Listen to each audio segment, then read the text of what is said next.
অভিনয় ছেড়ে এবার পেশাদার ফুটবলের নাম লেখালেন বলিউড অভিনেতা টাইগার শ্রফ। মুম্বাইয়ের এফসির হয়ে অভিষেক হয়েছে ভারতের পেশাদার ফুটবলে।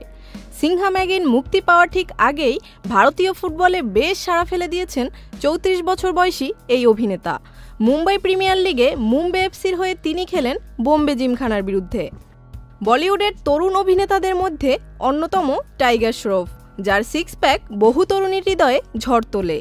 বলিউডে এই অভিনেতার ডান্স স্টেপে মুগ্ধ হন অনেকেই। অভিনয় নিয়ে দর্শকদের মাঝে আলোচনা সমালোচনা থাকলেও তার ডান্স দক্ষতা এক বাক্যে প্রশংসনীয়। এতদিন মঞ্চ বা সিনেমার পর্দায় দেখা গিয়েছে টাইগারের পায়ের জাদু।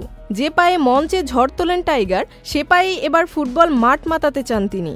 মুম্বাই প্রিমিয়ার লিগের ক্লাব মুম্বাই এফসিতে পেশাদার ফুটবলার হিসেবে সই করেছেন টাইগার। ৩৪ বছরের অভিনেতা সই করেছেন ক্লাবের মার্কি ফুটবলার হিসাবে। রূপালী পর্দার চেয়ে মাঠেই যেন নিজেকে খুঁজে পেয়েছেন এই তারকা, যার দক্ষ ড্রিবলিং এবং দ্রুত গতি দেখে মনে হয় ফুটবলই যেন তার আসল ভালোবাসা। বিনোদন থেকে ড্রিবল, এ যেন ভারতীয় মাঠে টাইগারের গর্জন। দর্শকরা মনে করেন অভিনয়ের চেয়ে ফুটবলেই তার দক্ষতা বেশি। অবশ্য টাইগার শ্রফ কখনো অভিনেতা হতে চাননি। ছোটবেলা থেকেই স্বপ্ন দেখতেন ফুটবলার হওয়ার। এবার নিজের সেই স্বপ্নটাই পূরণ করলেন বলিউড তারকা। তবে শখের বশে নয়, এবার পেশাগতভাবেই বেছে নিলেন ফুটবলকে। তবে কি আর তাকে সিনেমায় দেখা যাবে না? টাইগারের অভিনয় ক্যারিয়ার অবশ্য মোটেই ভালো যাচ্ছে না। ২০১৯ সালে শেষবার বক্স অফিসের সাফল্যের মুখ দেখেছিল তার ছবি।